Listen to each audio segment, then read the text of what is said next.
രക്ഷിക്ക്. ഇതാണ് എന്റെ കുടുംബം, എന്റെ സന്തോഷം. ചട്ടമ്പി പാറു ഇന്നു മുതൽ എല്ലാ ദിവസവും രാത്രി 7:30 നമ്മുടെ സ്വന്തം സൂര്യ ടിവിയിൽ. രമേശി, രമേശി, എന്തുവാടാ? ആവശ്യത്തിൽ കൂടുതൽ സ്വാതന്ത്ര്യം ഞാൻ പല ആൾക്കാർക്കും കൊടുത്തിട്ടുണ്ട്. എന്റെ പഴയ സ്വഭാവത്തെയൊക്കെ ഞാൻ അടക്കി നിർത്തിയിട്ട്. നീ ഇതൊക്കെ എന്തിനാണ് ഇപ്പൊ എന്നോട് പറയുന്നേ? എന്നതാളിയോ പ്രശ്നം? അല്ല, ഇവൻ ഏതാണ്ടൊക്കെ പിച്ചും പേയും കിടന്ന് പറയുന്നു. പിച്ചും പെയ്യൊന്നും അല്ല, ഭൂതത്തെ കൊടുത്തിന്ന് തുറന്നു വിട്ടത് ചേച്ചിയമ്മനാണല്ലോ. അതുകൊണ്ട് ചേച്ചിയമ്മയോട് തന്നെ പറയാം, ആ നടേശൻ എന്ന് പറയുന്ന വ്യക്തി, അതായത് ചന്ദ്രലേഖയുടെ അച്ഛൻ, എന്റെ വ്യക്തിപരമായ കാര്യങ്ങളൊന്നും ഇടപെടരുത്. അത് പറഞ്ഞേക്കണം ചന്ദ്രലേഖയോട്. എന്നതാളിയോ പ്രശ്നം? അളിയ, അങ്ങനെ സുധിയേട്ടന്റെ അച്ഛനെ വിരട്ടാൻ പോയിരിക്കുന്നു. അതിന് മറുപടി ദേവിക കൊടുത്തിട്ടുണ്ട്. നല്ല ഭംഗിയായിട്ട് മുഖത്ത് നോക്കി കാര്യങ്ങൾ പറഞ്ഞിട്ടുണ്ട്. ഇനി എന്നെ കൊണ്ട് കൂടി കൂടുതൽ പറയിപ്പിക്കരുത്. നിന്റെ മോന്തക്കെട്ടൊന്നും പൊട്ടിക്കാ വേണ്ടത്. അളിയൻ പറഞ്ഞ പോലെ ഈ കുടുംബത്തെ മുഴുവൻ വിഴുങ്ങാൻ പോകുന്ന ഒരു ഭൂതത്തെ നീ തുറന്നു വിട്ടിരിക്കുന്നത് അനുഭവിച്ച നീ.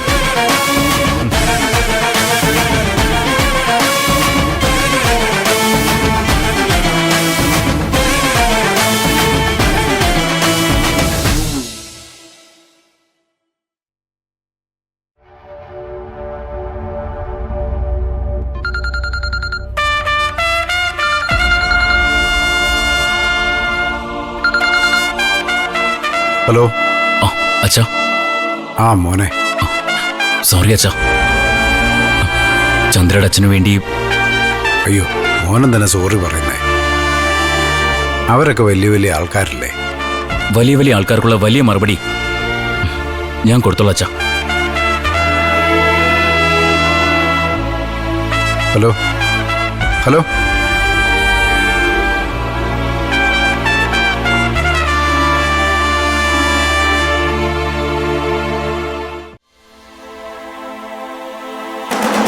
ആ, എന്തായി സ്വാമി, റെഡിയായോ? ആ, കിട്ടിയല്ലേ?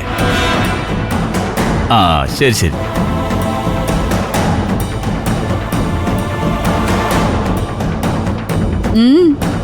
എന്നതാ വലിയ സന്തോഷം. നിധി വല്ലതും കിട്ടിയോ? കിട്ടി. നല്ല ഒന്നാം തരം നിധി വേട്ടക്കാരനാണ് ഞാനെന്ന് നിനക്കറിഞ്ഞുകൂടെ? വേട്ടക്കാരനാണെന്നറിയാം. എന്നെ എന്റെ ഭർത്താവിനെയും കുറെ വേട്ടയാടിയതല്ലേ? ആ, അങ്ങനെയെങ്കിൽ അങ്ങനെ. ഏതൊരു മത്സരത്തിലും ഒന്നാമതെത്തണമെന്നുള്ള വാശിയുള്ള ആളാണ് ഞാൻ. ഏറ്റവും ഉയരത്തിൽ പറക്കണമെന്ന് നിർബന്ധമുള്ള ഒരാൾ. എത്ര ഉയരത്തിൽ പൊങ്ങിപ്പറന്നാലും സമ്മാനം മേടിക്കാൻ നിലത്ത് വന്ന് നിൽക്കേണ്ടി വരും. വജ്രം പതിച്ച കിരീടമായിരിക്കില്ല, മുൾക്കിരീടം. എന്റെ തലക്കിണങ്ങുന്ന കിരീടം അത് ഞാൻ വെച്ചോളാം. നീ ബുദ്ധിമുട്ടുണ്ട്. അയ്യോടിയേ, എനിക്കെന്ത് ബുദ്ധിമുട്ട്? കുരിശുമരണം കാണേണ്ടി വരുമെന്നേ ഉള്ളൂ. നീ എന്റെ തലയിൽ കിരീടം വെക്കാൻ നിൽക്കാതെ നീ നിന്റെ പാട് നോക്കി പോകാൻ തന്നെ. ആ, സ്വാമി എന്താ ദുബായിൽ നിന്ന് വരുവാണോ? പെട്ടിയും പ്രമാണമൊക്കെ ഉണ്ടല്ലോ കയ്യില്. അതെന്താ മാഡം, ദുബായിൽ നിന്ന് വരുന്നവർക്ക് പെട്ടി പിടിക്കാൻ പാടുള്ളൂന്നുണ്ടോ? ആ, നടക്കട്ടെ. അവസാനം പ്രിയപ്പെട്ട സാറിനെ പെട്ടിയിലാക്കാതിരുന്നാ മതി. കൊണ്ട് നടന്നത് നീയേ ചാപ്പ, കൊണ്ട് കൊല്ലിച്ചത് നീയേ ചാപ്പ. കേട്ടിട്ടില്ലേ? സ്വാമി വാ. വായ പോയ കോടാലിക്ക് മറുപടി പറയാൻ നമ്മൾ നിൽക്കണം.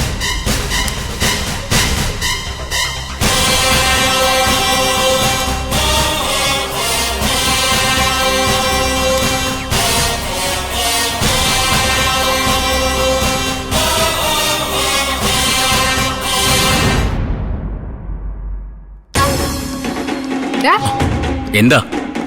നീ ആ മനോഹരനെ വിളിച്ച് മാപ്പ് പറഞ്ഞോ? ഓ, അതും അറിഞ്ഞോ?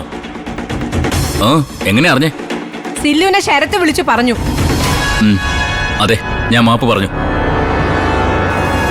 എന്റെ അച്ഛനുൾപ്പെടെ തെറ്റെന്ന് പറഞ്ഞൊരു കാര്യത്തിന് എന്റെ അച്ഛന്റെ സ്ഥാനത്ത് കാണുന്ന ഒരാളെ വിളിച്ച് മാപ്പ് പറയും.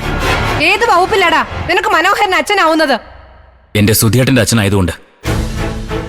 പിന്നെ മനസ്സുകൊണ്ട് ഞാൻ പൊന്നിൻ നൂലുകൊണ്ട് കെട്ടുന്ന ദേവിക ഓർത്ത്. എന്താ ചേച്ചി, നിങ്ങളൊക്കെ എന്നെ തീച്ചങ്ങല കൊണ്ട് പൂട്ടാൻ ശ്രമിക്കുമ്പോ ദേവിക അങ്ങനെയല്ല.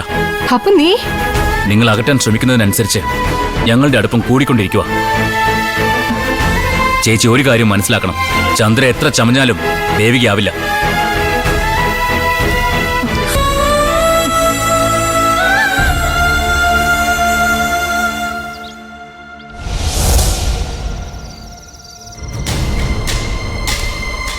അപ്പോ നമ്മൾ ഉദ്ദേശിച്ചതിനേക്കാൾ വേഗത്തിൽ കാര്യങ്ങൾ നടക്കും അല്ലേ സ്വാമി? അല്ലാതെ പിന്നെ ഈ സ്വാമി ഒരു കാര്യം ഏറ്റെടുത്താലേ അത് നടത്തിയിരിക്കുന്നു ഇപ്പോഴും സാറിന് മനസ്സിലായിട്ടില്ല. അതിപ്പോഴല്ലോ, പണ്ടേ സ്വാമിയുടെ കാലിബർ എനിക്കറിയാം. അതുകൊണ്ടല്ലേ ഞാൻ എൻ്റെ വിശ്വസ്തനായി കൂടെ കൂട്ടിയത്.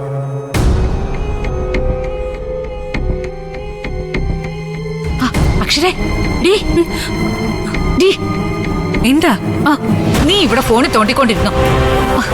അവിടെ വലിയ ഡീല് നടക്കുക. എന്ത് ഡീല്?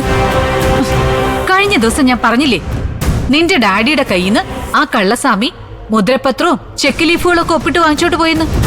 അത് കൊണ്ടുപോയി വല്ല വട്ടിപ്പലിശക്കാർക്കും കൊടുത്തിട്ടാണോ അതോ ഇനി ഈ വീടും പൊരയും വിറ്റിട്ടാണോ? അതൊന്നും എനിക്കറിയില്ല. എന്തായാലും പെട്ടി നിറയെ പെടയ്ക്കുന്ന നോട്ടുമായിട്ടാണ് ഇപ്പൊ സ്വാമി ഇങ്ങോട്ട് വന്നിരിക്കുന്നത്. ഇതങ്ങനെ വിട്ടാ പറ്റില്ലല്ലോ. നിങ്ങൾ വന്നേ. നീ ഇങ്ങനെ അപ്പച്ചിയുടെ വാക്കും കേട്ട് ചാടി പുറപ്പെടുന്ന എന്തിനാ അക്ഷര? സാറ് നേരത്തെ നിന്നോട് പറഞ്ഞിട്ടുള്ളതല്ലേ, അദ്ദേഹം സ്വന്തമായി അധ്വാനിച്ചുണ്ടാക്കിയതാ ഇതെല്ലാമെന്ന്. അതൊക്കെ എങ്ങനെ കൈകാര്യം ചെയ്യണമെന്ന് തീരുമാനിക്കുന്നത് അദ്ദേഹമല്ലേ? അവിടെ നിനക്കും എനിക്ക് എന്താ കാര്യം? നമുക്കല്ലാതെ പിന്നെ ആർക്കാ കാര്യം?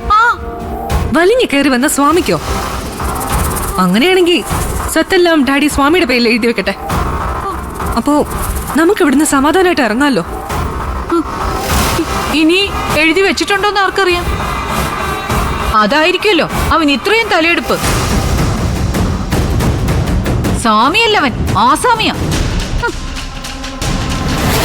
നിരഞ്ജനെ പോലെ നീയും ശുദ്ധഗതി ചമഞ്ഞു നിന്നാലേ മണ്ണും ചാരി നിന്നവൻ പെണ്ണിനെ കൊണ്ടുപോയി എന്ന് പറഞ്ഞതുപോലെയാവും നിന്റെ അവസ്ഥ. നിങ്ങൾ വന്നേ. വരാൻ. അക്ഷര, ഞാൻ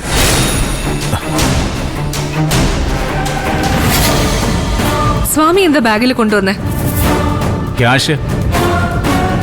എന്റെ ക്ലിനിക്ക് തുടങ്ങാനുള്ള മൂലധനം. 1 2 2 കോടി. ഡാഡി ആദ്യമായിട്ട് കാണുകയാണല്ലേ 2 കോടി? അല്ല, ഇതിന്റെ 10 ജയശങ്കർ ഈ കയ്യിലിട്ട് കളിച്ചിട്ടുണ്ട്. പക്ഷേ ഇപ്പോ ഇതെന്റെ അഭിമാനത്തിന്റെ വിലയാണ്. എന്റെ ജീവനേക്കാൾ വിലയുള്ള പണം. അതുകൊണ്ട് തന്നെ അത് അറേഞ്ച് ചെയ്യുന്ന സ്വാമിയോടുള്ള കടപ്പാട് എന്റെ മരണം വരെ ഉണ്ടായിരിക്കുകയും ചെയ്യും. കടപ്പാടൊക്കെ കൊള്ളാം, പക്ഷേ സ്വാമി കടയോടങ്ങ് കൊണ്ടുപോകാതിരുന്നാ മതി. അത് ഞാൻ നോക്കിക്കോളാം. എന്തായാലും നിന്നെപ്പോലെ നന്ദി കെട്ട ഒരാളായിരിക്കില്ല സ്വാമി. ഡാഡി സ്വാമി ഇങ്ങനെ ഒരുപാട് പുകഴ്ത്തണ്ട. ഈ വീട്ടിലെ വെറൊരു ഡ്രൈവർ, അതും അല്ലെങ്കിൽ ഒരു പടി കടന്ന് കാര്യസ്ഥൻ. അങ്ങനെയുള്ള സ്വാമിക്ക് ഇത്രയും വലിയ തുക അറേഞ്ച് ചെയ്യാൻ എങ്ങനെ പറ്റി?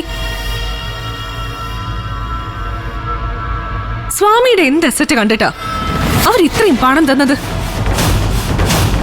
ഈ പാവം സ്വാമിക്ക് എന്ത് അസറ്റ മേടുള്ളത്?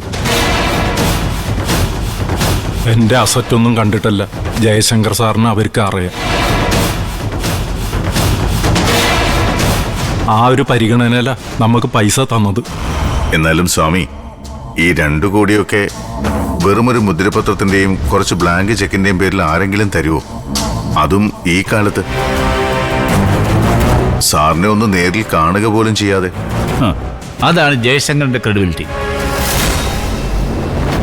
ഞാനൊരു വാക്ക് പറഞ്ഞാൽ ജീവൻ പോയാലും അതിൽ നിന്ന് പിന്മാറില്ലെന്ന് എന്നെ മനസ്സിലാക്കിയിട്ടുള്ളവർക്കറിയാം.